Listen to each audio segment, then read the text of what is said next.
This time in Roadworthy Rescues, we find a 64 Bel Air laying in the weeds. Get it running again. Whoever did this, you're fired. And take it directly to the dirt track.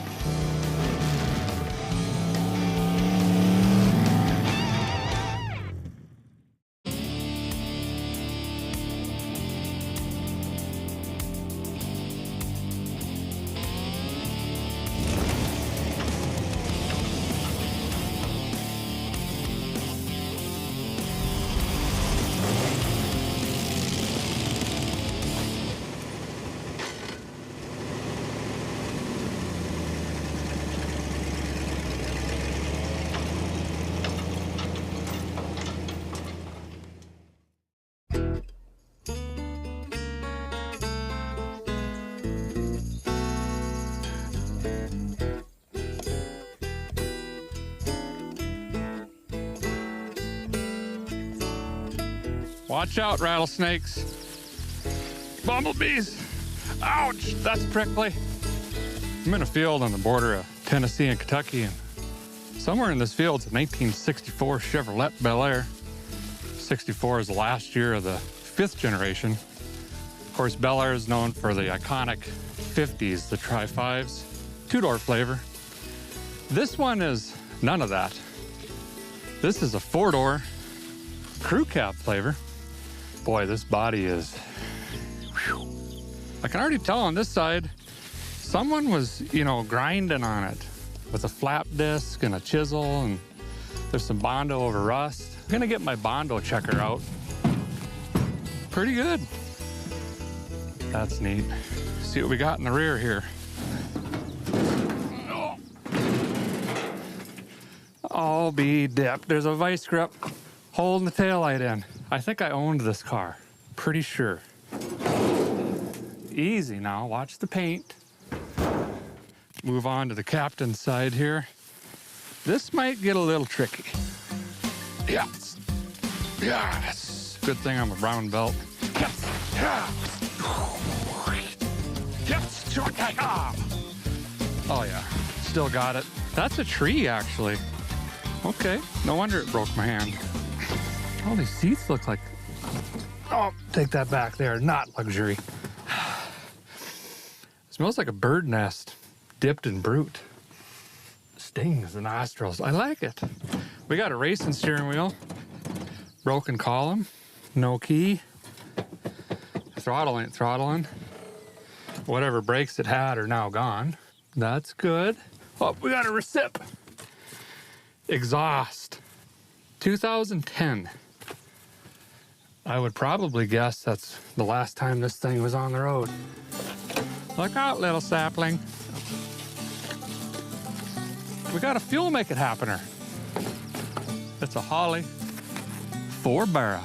We got a lightning whirler. Maybe we can save that. Nope, probably not. We've got a solid rig here. This is like a C. I think we can make this an A pretty quick.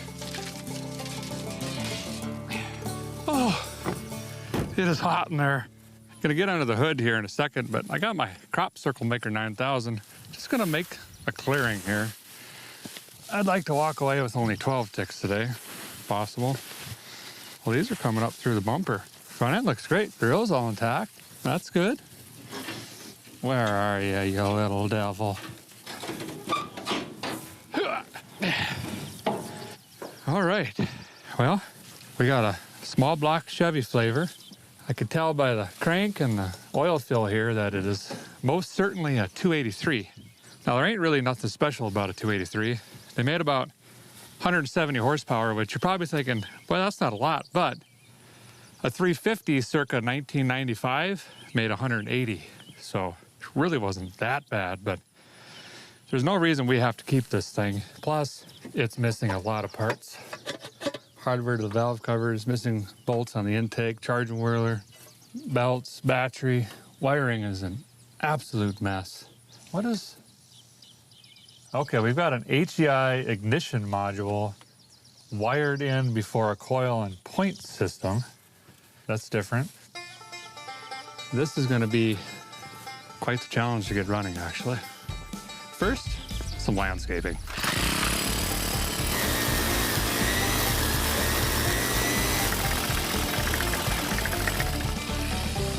Boy, this is gonna take a while. Ouch! Prickly! Ow!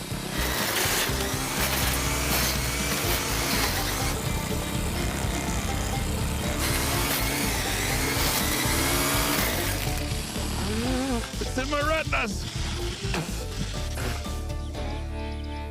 Finally.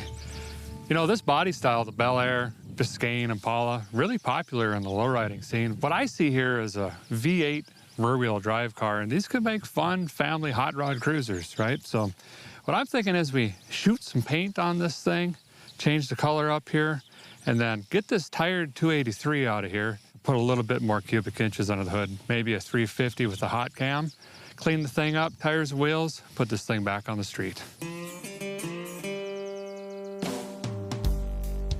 Well, I think here's where we're gonna start. The fuel make it happener is missing here. She's opened it to elements. I'm a little bit concerned that, you know, we got stuff, potentially water, down in the cylinder. So I'm gonna pull the sparkulators out so when we roll this over, it doesn't get hydrolocked if there is water in there. And put a battery in here, see if the starter works, and of course, see if the engine turns over. We'll kind of assess the health of the situation here, and we'll move on from there. I got 3 Hornets staring at me right now, and 2 of them are touching antennae. They're planning something. That one's fouled as well. What? Was this the only bolt holding the map bolt in the... Oh yeah, this is great. Whoever did this, you're fired. Completely. Hope you guys pack some underwear. We're gonna be here a while. Let's see if this thing spins over. It does. Let's see what kind of compressions we got. Oh yeah.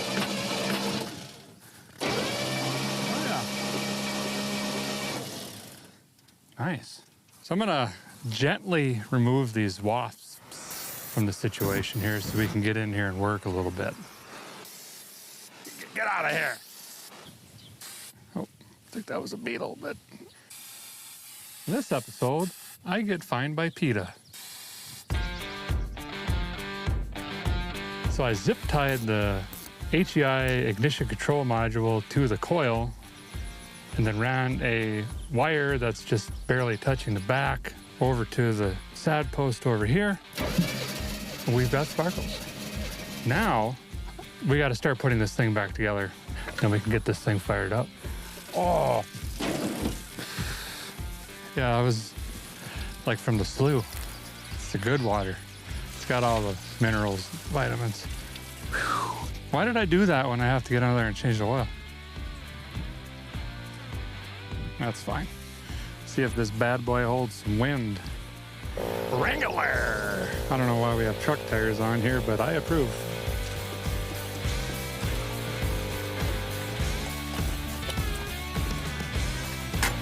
Now we're talking. So we got the lightning hoses hooked back up. Went ahead and added some oil. We got an oil filter in here as well. Got the fuel make it happener in, and I got a makeshift fuel system set up over here with my clicky-clacky electronic pump. I can prime the system right here, and we've got fuel pressure now. My hope is the mechanical pump is gonna take off and keep feeding the engine here. So we are ready to see if this thing fires up. Is it in park? I don't know. Bring the thunder.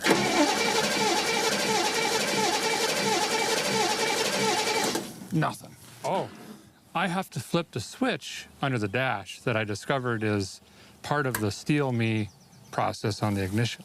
Bringing the thunder again. Still nothing.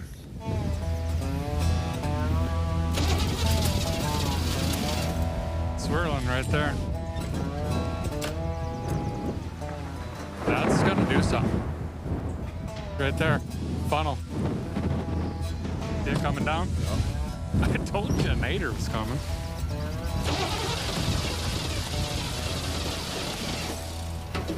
This ignition system is not very ignition-y. Well, as you can see, the weather is looking just a skosh nasty right now. So we're gonna pack up for tonight, come back bright and early in the morning, tackle this ignition system and try once again to get this fired up. Oop, there goes the tool.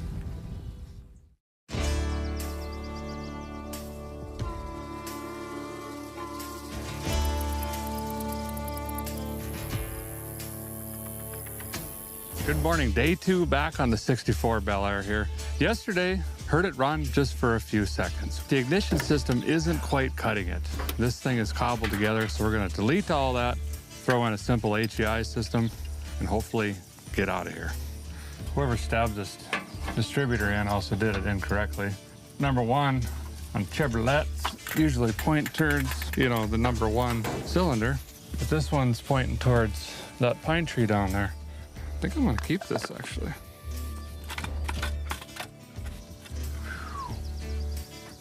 Instead of. So when installing a new distributor here, you can mark your number 1, which I did here, rough it in, and then start doing your firing order with your lightning hoses. Now you can mark it to 0 and just kind of twist this to get you close, or you can actually go to your initial timing, whatever it is for your specific engine, 12, 14, 18, 8 degrees. I don't know what you're working on.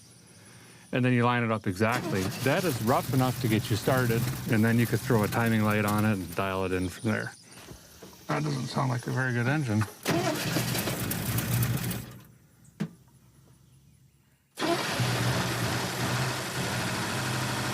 Zero oil pressure. Still doesn't sound like it's building oil pressure.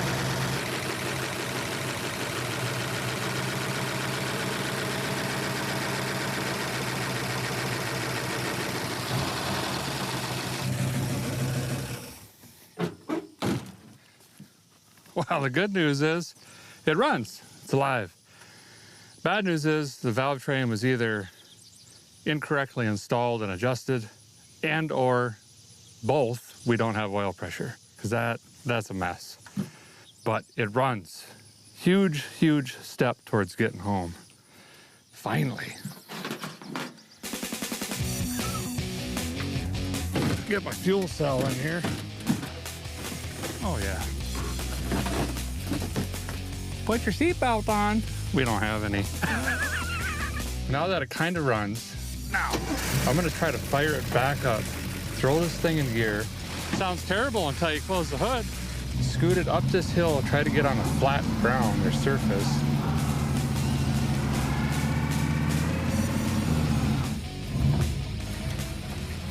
Everything's fine. Just relax. There. It's fine. It'll self-heal. That's a nice receiver hitch on that truck. Huh.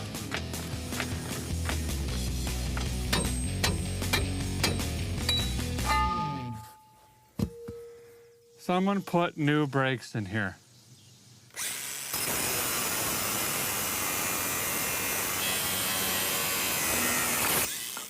Custom. Now that alternator should, alternate. So now we've got a temperature gauge and an oil pressure gauge in here, which really those are the 2 vittles guy's gonna keep his eyes on the way home. Fire it up, see if we got oil pressure. There we go. Come on, oil pressure. There! 20. Do I hear 25? We got oil pressure 25. Oh, yeah. 30. 35. Oh. We got oil pressure enough for 3 engines in here. These manifolds and stuff, smoke everywhere. Woo! Should take this straight to Bengal. She's a smoking. Out both ends even. I think this could make a pretty good hot rod actually, but first we gotta get back to the shop. AC on. Here we go. No knocking or banging so far. Rear end sounds okay so far. Never even checked if that had oil in it. Steering is looser than John Goodman's neck. I mean, it ain't good. This little wheel is not helping either.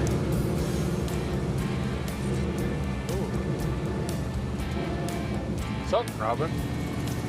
We'll ignore that for now. Bigger issue is it is hot already. That's not good. Yeah, she is hot, hot, hot. Shutting her down and coasting. Well, made it like 200 yards. That's something, you know. Start's great. Oh yeah, oh yeah. First burnout, check. Got it.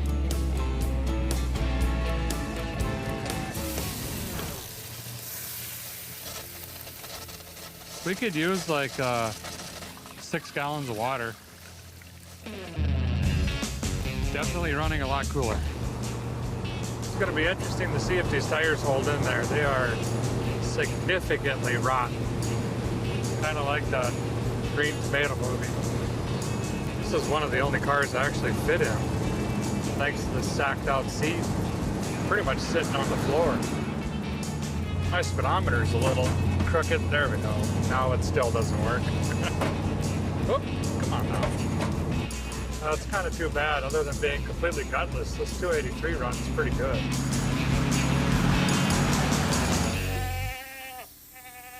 Okay, well, that's great.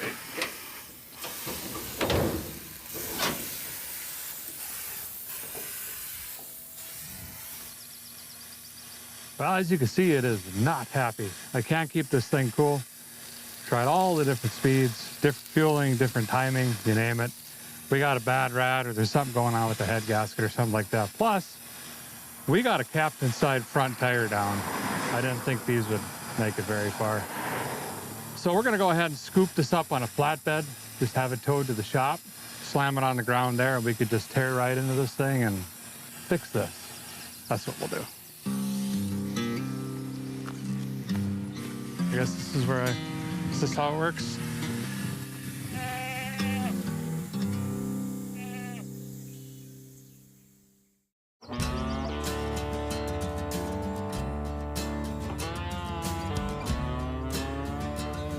Well, we made it back to the shop, got the Bel Air pushed back in here. This is my brother, Chris. He's great at lifting heavy things and fixing stuff.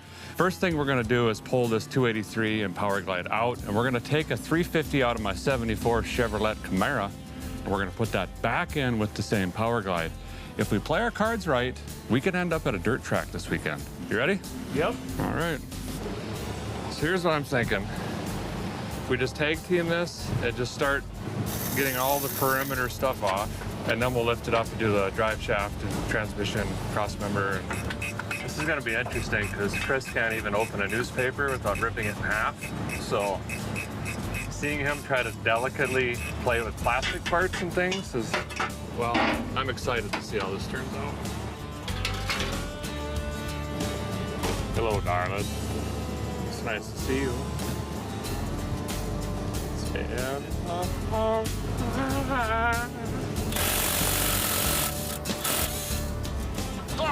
Moses samples. Great. So we're ready to pull the engine and transmission. We got the drive shaft disconnected. We cut all of the exhaust out, got the shift linkage undone, everything's unbolted. That's dripping a little bit.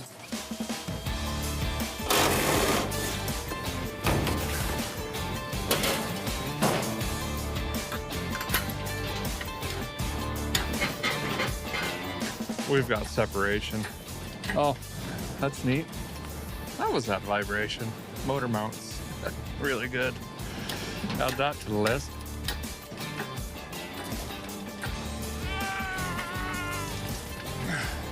Ease. You got a lot of trust in that Hobo freight jack. 3849852. I'm gonna look that up. So we ran the casting number on the block down here, and it is in fact a 283 2-bolt, 1957 to 1965. So just a little guy down here. Getting ready to split the transmission and engine apart. And we'll go throw the engine over in Rusty Acres somewhere. And then we gotta go get the donor engine. That's gonna be a project on its own. One block of wood. Now we're dumping out the other end. Yeah, that's fine. Well, it's 6 1/2 dozen. We got a mess. I can't believe this. Oofta. What a mess. I'm reading another coffee cup. What do I do with this now? I don't know what's happening. Here you go. Oh. I need some kitty litter. Stat. That sounded good.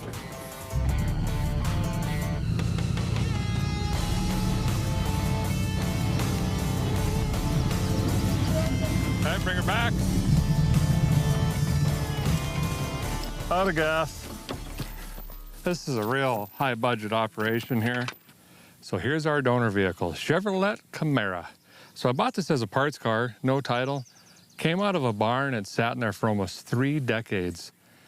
And I mean, it's complete-ish, but it's really, really rough.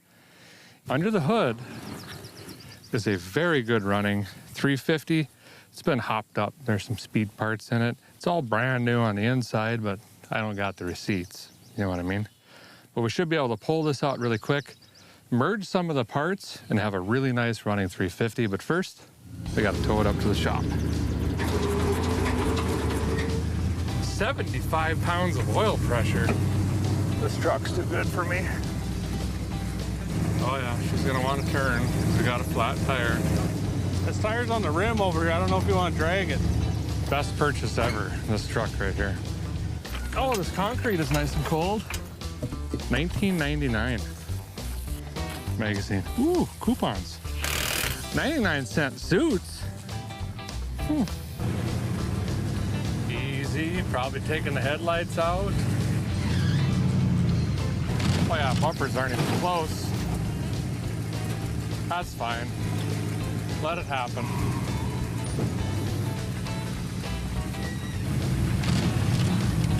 Yeah. There we go. Oh, it's fine. Yeah. First tow job and I owe myself money. Great. This should slip right out. No, it's gonna be a nightmare.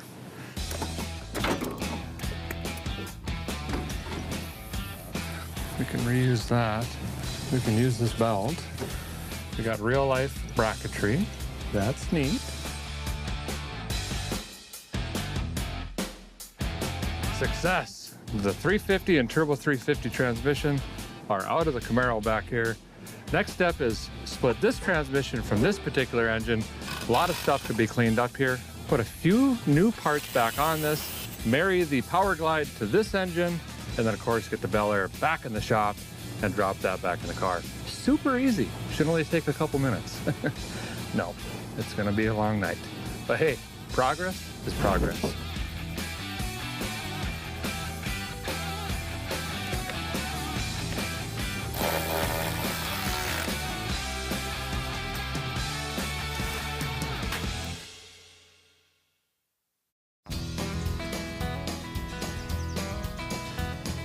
Good morning, we're back on the Bel Air. Late last night, I rebuilt the bodywork in here, and now it looks terrible. But to my defense, it was in the night time, okay? Today's the day we're gonna take the 350 and the Power Glide, stuff it back in here, get everything hooked back up, and hopefully hear this thing run with its new heartbeat. Bring it in, bring it. Oh, my fresh paint. I need 4 inches of downage. A little more.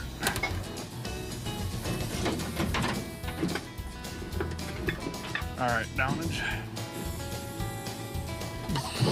Just stay, don't move. Where'd the Tanya Harding go?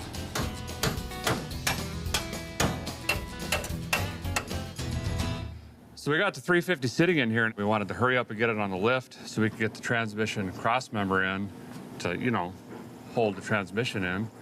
And the valve cover slipped into the recess of the firewall, so now we're kittywampus. So I'm gonna go get the tractor and hit this in high gear and just force it on.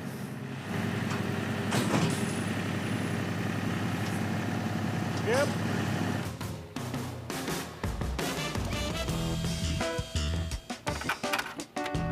Things are actually going smooth for once. Ah, injury. We've got the engine and transmission in. Transmission cross membrane and bolted up. Torque converter, she's torque related, you know, that's in. Started putting the drive shaft in. Son of a... And I got to put a U-joint in the rear because I dropped a cap, and well, needles, we're not finding those. And right now I'm just slipping the headers in. Well, how does this work?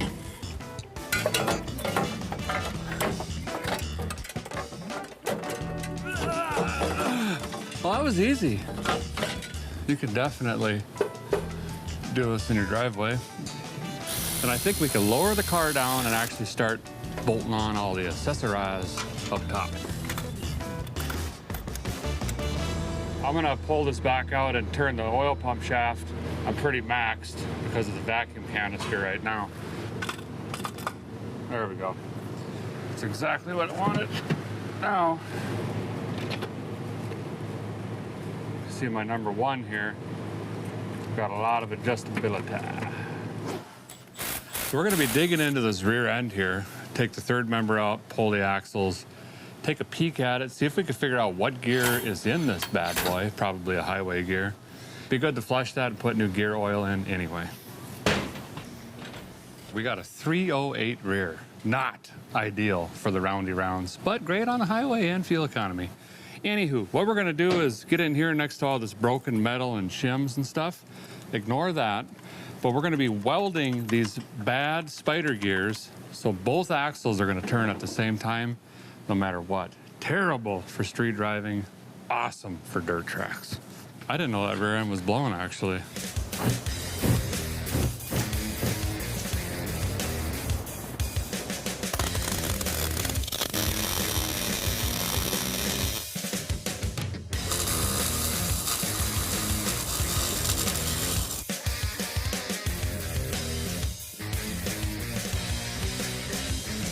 Yeah, you're doing good.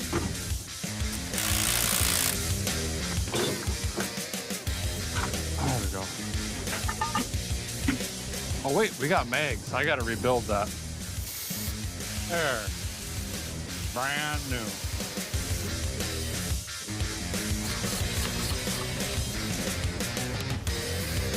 Kinda actually blends in now. There's more chrome on that one.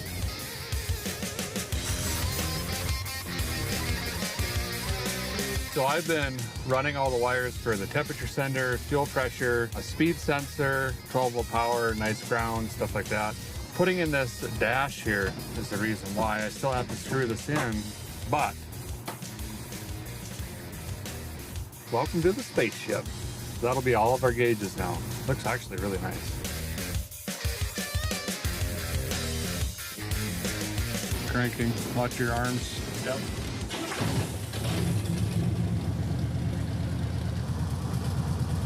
So the engine runs just like I remember it did. Yeah, it's a good motor. It's got good oil pressure, so I'm gonna get a timing light on it.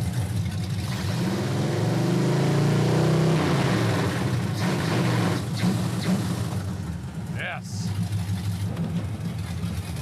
All that smoke is that cheap header paint cooking off. We can lock that distributor in.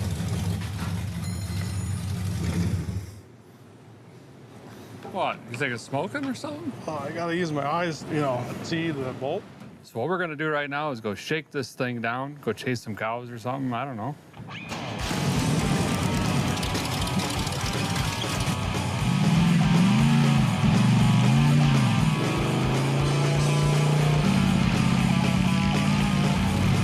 The suspension's a little soft.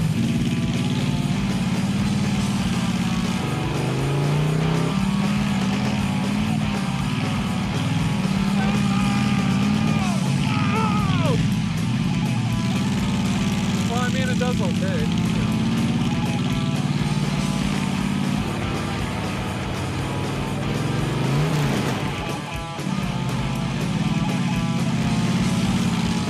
Yes, I can, boys.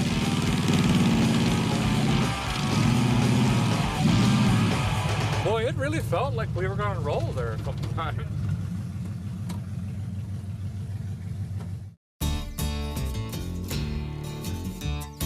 Good morning. Today's task is spruce up the Bel Air here. We've actually decided to throw some paint on this thing, but being we build these cars in just a handful of days, we've decided to bring in some abrasive blasting to speed up the process. Instead of 397 days sanding with 1,212 sheets of sandpaper. So we've got Jim here, and Jim, you're gonna take care of this today, right? I am. Today, we're planning on taking a little bit smoother approach to abrasive blasting. We're going to use actual baking soda. Okay. Because with the fine grit of baking soda, what it'll do is it will remove the paint and any surface imperfections, leaving a smooth texture on the surface for you to spruce up the Bel Air. Because it is baking soda, it's not going to etch any glass or anything like that, and the trim should be fine. That's exactly what we're looking for. He's gonna strip this thing down. We're gonna see just how bad it is and what we're gonna do next to throw some color on it.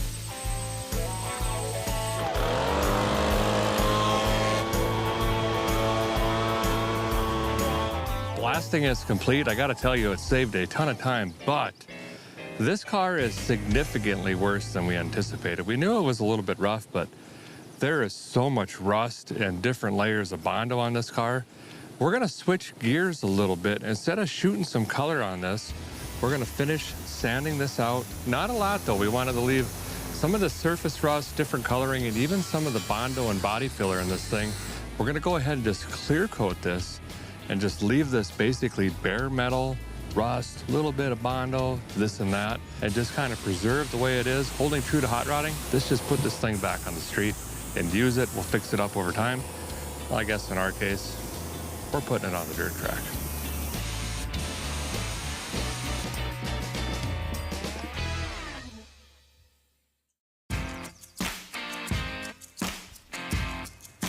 Well, this thing turned out slicker than goose poop on a pump handle, and I'm not kidding you. In person, fantastic. We swapped the engine, we took out that tired 283, put in this hopped up 350. I don't know what's in it. It's a mystery, but it sure runs great. New fuel make it happener, lightning system, hoses, electronics, new rad, upgraded digital fan. We got the nice mags, tires, and wheels on here. We actually have brakes for a change and gauges that tell us what the engine is doing. That's neat. This car is perfect. I think it's a great hot rod. Now, obviously, there's only so much testing a guy can do in his hayfield, so we called a local dirt track and asked if we can come out and play, and they said, absolutely, come on down. We're gonna have a little bit of fun with the Bel Air. Now, obviously, it's not gonna be anywhere close to as fast as the cars that actually race here. So that being said, we brought my Monte Carlo back here, which also really isn't that fast. It's got numbers on the door and a supercharger. But we're gonna establish a baseline with that car because it's also not set up. And then we're gonna each take turns with the Bel Air, try to get as close as we can, and see who runs the fastest lap out of 3 laps. You ready for this? Yeah. Let's do it. Get in your car. Wait, I'm going on this one first. Wish me luck. Good luck. It doesn't start.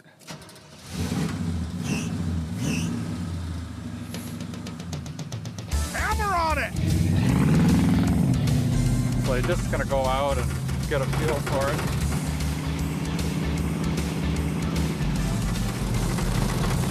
Oh. She is bumpy.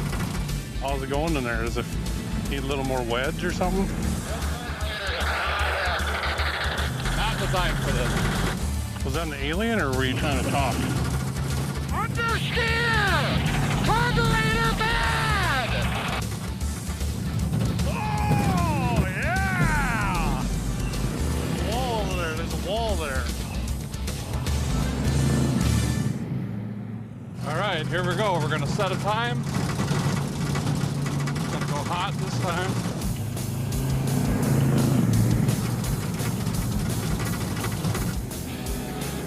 Days of Thunder. Dude, that guy told me a 8-year-old went around there in 17 seconds, right?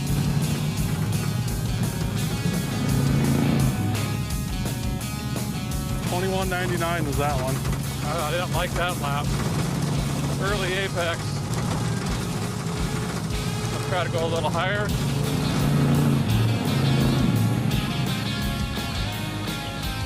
He's starting to really do it now. There we go.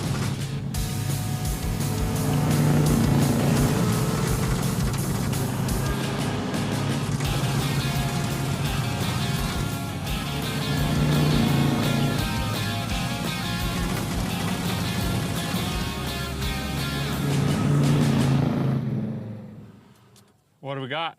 1994. I'll be dipped. The hobby stock guys out here, which is kind of the muscle car, rear wheel drive, just cars that look like this. They run about a 17 and a half out here.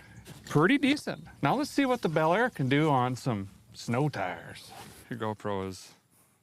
Looks like a big turd on it. Look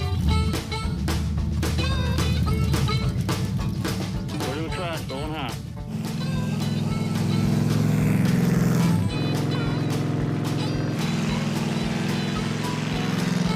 Boy, this one's a whole different animal. First of all, brakes don't really come in at all. Manual steering.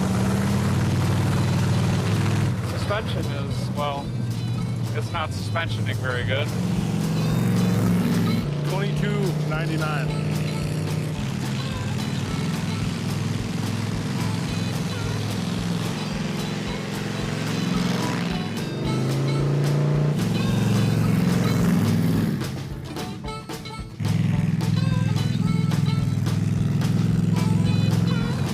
Buy a dirt track, you were asking? This is mine.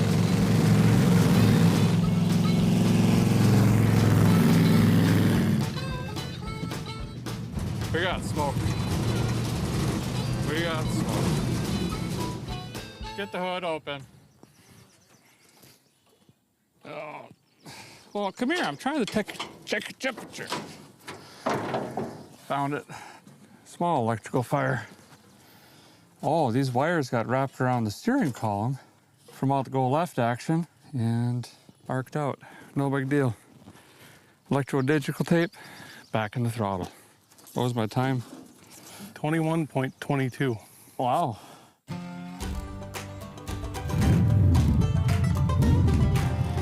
Chris is warming up right now. He's never done a dirt track before, and this is kind of a hard one to learn on because of the bang. I think he's having a stroke by the way that his foot is doing this on the throttle. I'm not really sure. Or maybe that's SOS. Maybe that's his strategy, is wear the transmission out. This is a high bank track, so it's all about momentum when you have low horsepower. Apparently I ran faster in this car than the Monte Carlo. That's because that one has significantly less horsepower, so I was holding the same line around the whole track. 25.08. How did it feel? Like you can't steer, and then there's no power, so you can't go. So it doesn't brake, it doesn't steer, it doesn't have power to slide it. And it doesn't rev up high enough. Well, other than that, it's a great dirt rig. track car. Should I go try it in first gear? I mean, you might as well. Well, we just watched the owner run his car around the track, and we found out that the Supers can run down into the 12s here. So that's really motivated me to run like a 20.973.4 seconds.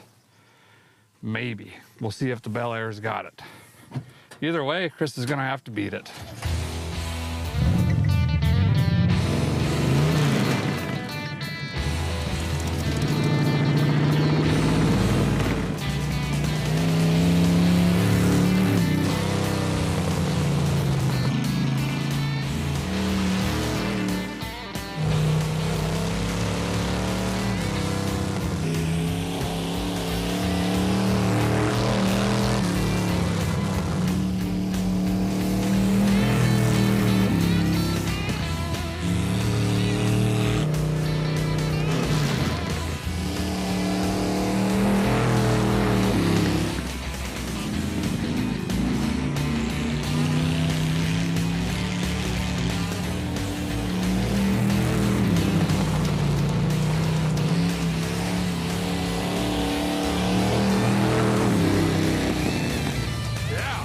Pretty good.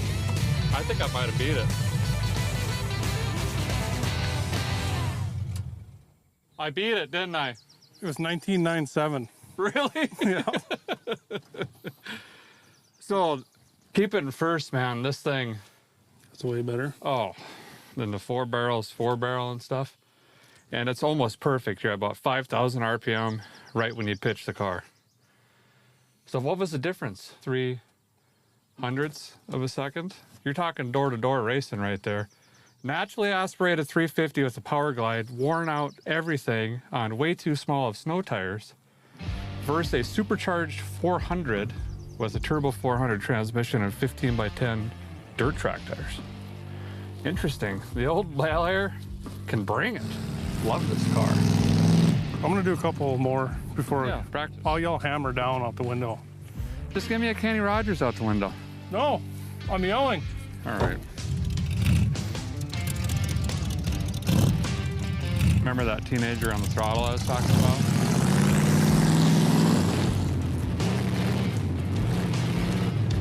Kenny Rogers! I just received the official Kenny Rogers from the in-car, so I guess that means he's hot. There we go. Good turn. Looking good. Got some slidage. Nice. It looks so awesome.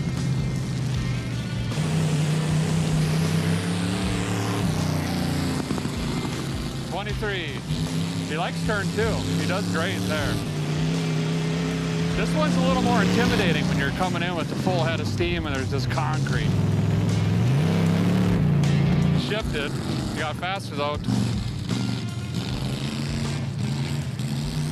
It sounds like he has a wood leg and he's trying to put it on while driving. I don't understand why it goes from 0 to 100, 0, 100, 0, 100.